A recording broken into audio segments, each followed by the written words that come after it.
was pregnant. I was pregnant. Like, I still, like, it's like I couldn't be as happy as I wanted to be, because I just felt like on my mirror of the blush when somebody says your name. In my stomach there's a pain. You walk in my direction, I go the other way. I start to stutter when you speak. You understand what I need is going. What's happening to me? What's up, babes? It's your girl TaraJeshea. I'm back with another video. If you're new here, thank you so much for joining my channel. Don't forget to subscribe if you haven't already. If you're a returning subscriber, thank you for returning to my channel. You know I love you guys. I'm taking a sip of wine. Today's video, I'm going to give you guys an update on how my first cycle of fertility treatment went with Clomid. I hope I'm saying that right, y'all. I don't know medical terminology, so I'm going to try my best to pronounce everything correctly. If I can't, I'm just going to put the name on the screen and you can look it up yourself because Google is free. I want to like pretty much run down the whole entire process up until this point. First, I'm going to give you guys just some things that I noticed with my body that was going on that made me want to go to see a fertility specialist in the first place. So the first thing was that I experienced spotting.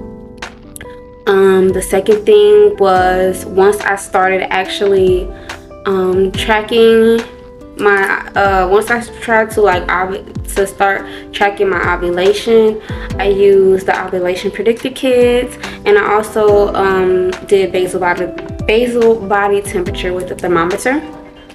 Hold on, yeah, my husband is calling me. Hello? What was I saying? Yeah, so some things that I noticed that made me want to go to a fertility specialist was that I experienced spotting. Once I started tracking my ovulation with, you know, period trackers, and I use ovulation predictor kits. I also did my basal body temperature as well, and I noticed just a few things that was off. Like I noticed when I would do my my ovulation predictor kits, it looks like a pregnancy test. So whenever you see the two lines on the test that's really dark, it means that you're pretty much on the verge of ovulating, like you're about to ovulate, which ties on why you have to do the BBT with the ovulation predictor kit. Is because your LH doesn't predict if you ovulated. Only your BBT will predict if you have ovulated, because with your BBT, after you ovulate, your temperature will slightly rise just a little bit, like by 10 degrees. That's why you need a basal body temperature, because you can see the small differences, and that's what matters when you're tracking and, you know, timing conception. So it would be certain months where either I wouldn't get a peak at all, or I would get a peak and then my temperature would not rise after my supposed ovulation. So those were some things that concerned me a little bit. I also would have like 2 periods a month, kind of sort of like, and so yeah, I was just a little bit concerned on that. And it's kind of hard to conceive if you really don't know what's going on with your body. So I'm making these videos just so women can be aware on what to look out for, so they can advocate for, you know, whatever it is that they feel that they need. You know, if you're trying, or if you're not trying, if you're trying to prevent, you know, you need to know these things. And I honestly didn't know what to look for until I started, you know, trying to conceive. So, you know, these are just some things that you can notice even before you start trying to conceive, you know, just in your everyday cycle, to help you know that, you know, something is wrong with your body. Like, I'm making these videos so that, you know, you don't wait till you're trying to conceive to know that something is wrong, or if you need fertility treatment, because it can be overwhelming. So the sooner the better. Like, if you know that there's something preventing you from having children in the future, at least you know, and you're not like as overwhelmed, as stressed out, as pressed for time. you know, if you already knew these things ahead. You know, say you have PCOS and you find out before you are trying to conceive, it helps for when you are ready to conceive that you might need extra steps, you might need extra help when it is time for you to start your family. So I feel like, you know, waiting, like a lot of us, either it just happens, or we're trying to conceive and that's when we find out that something is wrong. So I would like it to be a more open discussion for women to be like, hey, I have those symptoms, I have those problems, maybe I need to get checked out too, because I didn't have, you know, women around me talking about their body or telling me, you know, things or whatever. Like, I honestly just found out in my adult life, you know, about my cycle. Like, for my whole life I thought my cycle was 5 days. Like, if anybody asked me, oh hey, how long is your cycle, I would say like, you know, 5 days, you know, if I'm feeling really heavy, maybe 7. And it's like, no, my cycle is 32 to 35 days. Your cycle is the whole entire month up until your next period. Now when you're menstruating, my menstruation will be from 3 to 7 days, but my entire cycle is approximately 30 to 35 days. I didn't know that until I became an adult, and so I started trying to conceive for myself. I didn't know that there was only a 30% chance window that you can actually conceive every month. I did not know that you can only conceive during your fertility window. Like, I literally thought women were just getting pregnant from having sex randomly in a month. I did not know, you know, the breakdown of, you know, the actual steps that it takes to have a child. It's not just, you know, laying down on your back and you just, I'm pregnant. Like, no, it really takes science and God on top of that. Like, it really takes that, and bringing children into this world is literally a miracle. Like, it really is a miracle. So those are just some things that I noticed with myself that were not right with me. Like I said, my temperature would not rise. And like I said, it would be some months that I felt like I wasn't ovulating. And that is called, I looked up, it's called anovulation, which is when you miss ovulate or you don't ovulate that month. So I felt like I was having anovulation cycles. And again, I was on birth control for like 7 years. So that, I mean, like, I feel like my body has suffered some hormonal imbalance because of that. And that's another thing that, you know, you want to get checked out before you start conceiving, before you start trying to conceive, you know, to make sure that everything is okay. So those are the things, those are the steps, those are the things that I did that made me question, you know, is everything okay? Am I good? Everything looks good? Like, what's going on? So me and hubby, we decided to go to a fertility specialist, and that's what I did. The first day I went to the fertility specialist, we just had a consultation. He just sat me down and kind of told me like how the process is going to go. So it wasn't really long. I wasn't in there forever. I talked to the doctor. Like I said, he ran down the whole process to me, and then I did some blood work. So went home, and then he told me he put me on progesterone, and I was supposed to take that vaginally for 10 days. As you can see in the last video, I was picking up the prescription for that, and I took that for 10 days, and then my cycle started like that next day after I finished my last pill. So once you finish your last pill, within the next couple of days your cycle was supposed to start, and then once your cycle starts, you go back to do a baseline sonogram. And so that's what I did. And you see, if you see in the second video, if you see in the last video, I did my baseline sonogram, and that's when he told me that, you know, my ovaries were good. He told me that, you know, I have ovaries that you know, for women that can get pregnant quickly or whatever. He also informed me that I have enough eggs for 3 women. Okay, I have enough eggs for 3 women. Okay, enough eggs for 3 women. He also told me that like my husband's sperm is, you know, is A1, to where like if he look at me, like I should get pregnant. Like, that's how potent his stuff is. So it's like, I was like, okay, so everything is sounding good. Everything is so far so good. We did blood work, make sure everything is like, ran like, I think like genetic tests or something like that. Like, did all the stuff for genetics to make sure like we don't have anything that we can pass down to our child that's like a defect or anything like that. Everything came back great, everything came back good. So I'm like, okay, really confident, everything is looking good so far. This appointment I did was the HSG test, which is like it's like a dye test for your vagina, where they put a dye into your vagina and they pretty much just see if the dye like passes through your fallopian tubes and everything. They can see like if there's, I think, cysts or something like that. So I did my HSG test. I said HSG test, and again everything came back great. My fallopian tubes were open, which is great.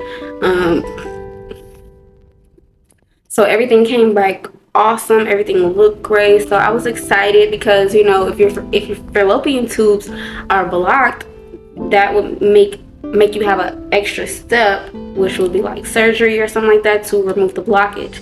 So I was so grateful that everything was, you know, good. We were in the clear. So at this point, nothing is stopping me. At this point with the test, there was nothing that would prevent me from getting pregnant, you know.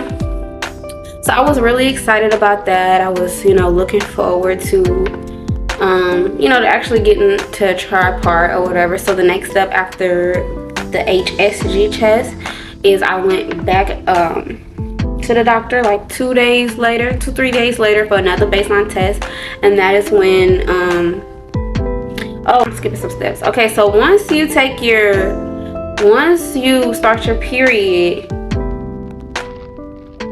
okay, after your progesterone and you start your period, that's when you take your Clomid pills for the next 5 days. And then I took my HSG test within those 5 days, and then I went to see the doctor again like on a Wednesday to see if the Clomid had, you know, responded to my body, and I started forming some follicles. So I went back to the doctor again for another baseline exam, baseline sonogram. And so he checked everything out, and he told me I had 3 follicles, which means that those were like 3 chances that I could get pregnant. So we were excited about that. I had 1 on my left side and then 2 on my right. So, you know, those are just, you know, more odds that we could, you know, conceive on the this Clomid cycle. So I was super excited about that. I was so happy. So he gave us the okay to do our HCG shot. Do our HCG shot within the next couple of days. So as y'all can see, I took my HCG shot December 24th. It was later at night, took it, and then we were supposed to do what we were supposed to do. We did that because we didn't do like IVF. We did, what is it, timed intercourse or whatever, where they pretty much they medicate you and then you do what you do outside, and then, you know, they check back on you to make sure everything works properly. So we took our shot on December 24th. That was Christmas Eve. We did what we did, and then I tried like not to stress out I tried not to worry about it. Like me and hubby would go out to dinner, I was drinking, I was smoking, like, you know, I was living my life, because prior to starting fertility treatment, like within that 2-week wait, like every day seemed like it just dragged, like every day, especially those first days up until day 6, nothing is really going on. So it's like that first week after, it's like, okay. So I just tried to stay busy, you know, live my life, do my thing, whatever. 2 weeks, I'm on 11-day past ovulation, and we decided to take a pregnancy test, and comes to find out that, you know, I was pregnant. I was pregnant. Like, it said pregnant on there. So I was elated. We were so happy, you know, because we're spending this money to get treatment. We're going to all these doctor appointments, and it was just a surreal feeling. It felt so surreal, like seeing the word pregnant on a pregnancy test, because I've taken so many pregnancy tests and, like, you know, just not pregnant, or you never see that double line, and it just, that feeling, like, it felt so good. It was like, I finally get to have my moment. We finally get to start our family. I was so excited. I was so happy. Hubby was so happy. He started telling his friends, and we were planning like when we're gonna tell our family and everything. So it was super, super excited. And literally the next day, he was like, "Oh, you feeding for 2?" He went and bought like $150 worth of groceries for me, and it was just a beautiful feeling. And I was like on cloud 9. Like I was like, oh my gosh, we about to have a baby. Like it was such a great feeling. So, but it also came with, you know, some moments where I, you know, questioned things. Like I took a pregnancy test the next day, and I could still see 2 lines, but they weren't dark. And I'm like, okay, like my period is getting closer.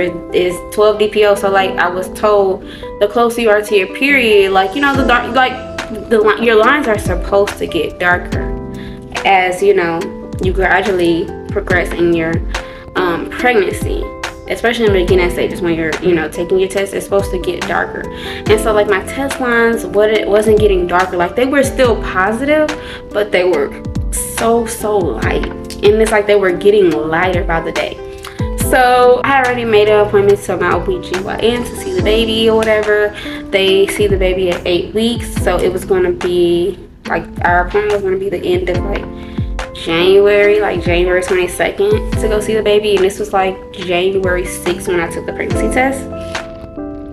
So, you know, I was kind of like worried, you know, still kind of like just like I was happy, but it's like at the same time I just felt like, I don't know, like you just like, I know y'all know, like I know there are people that have experienced something where it's just too good to be true, and that's just how I felt at that moment. Like it was too good to be true. Like I hate to say it, but like it just felt like it was too good to be true. Like, no, this is not for me.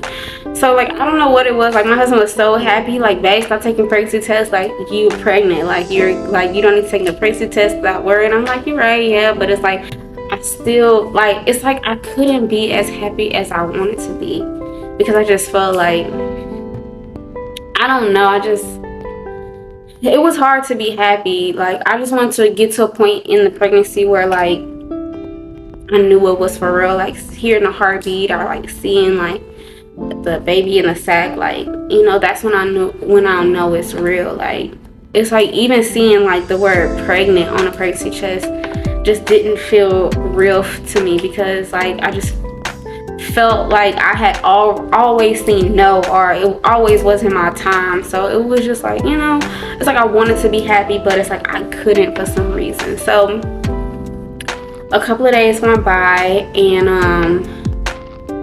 I took another pregnancy test. I took 2 digital tests prior, and then I took another digital test a couple of days later, and it said not pregnant.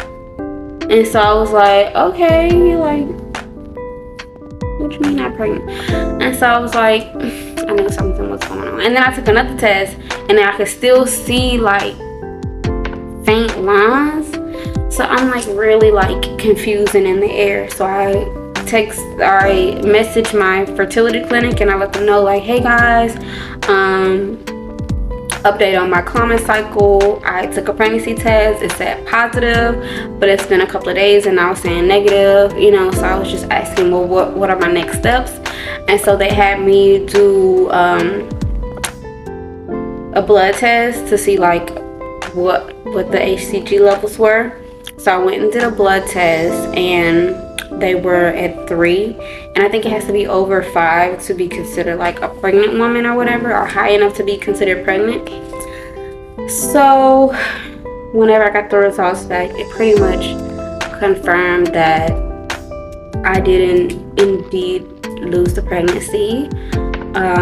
It was a biochemical miscarriage, which means that you pretty much lose the pregnancy before the 6-week mark, and you know that is what happened with us.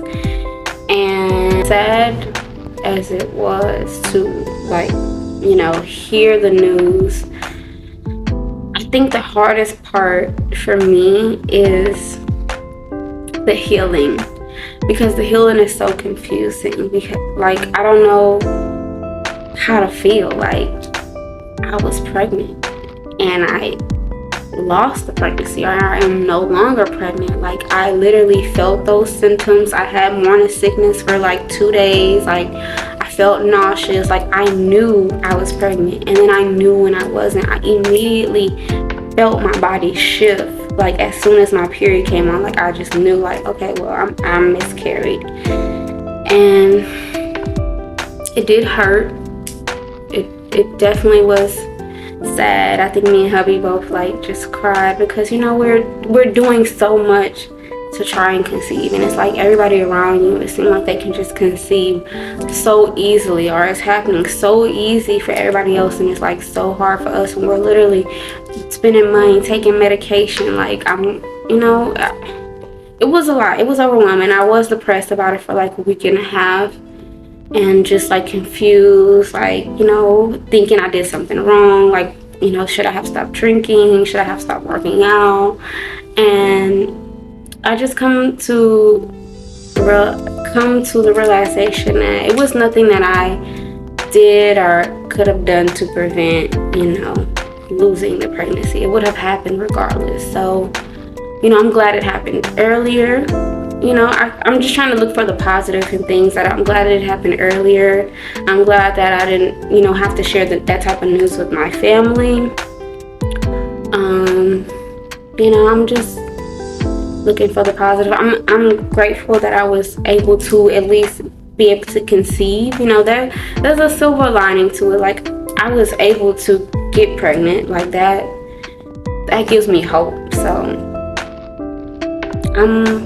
right now I don't know if we're going to continue with fertility treatment or try naturally, because, like I said, there was no sure thing on why I wouldn't be able to conceive on my own.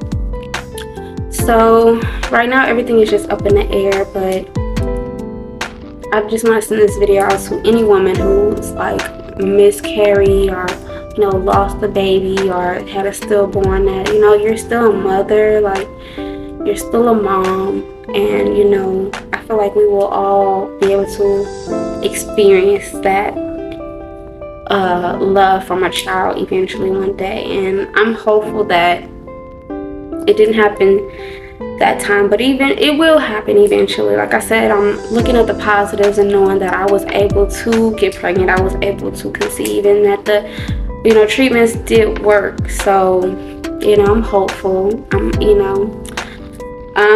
It's still hard. Like, it's so hard to see pregnancy announcements, and people starting their families, and you still feel like you don't have the answers. And I think that's the biggest thing, is that I don't really have answers on why it hasn't happened for me yet. It just hasn't.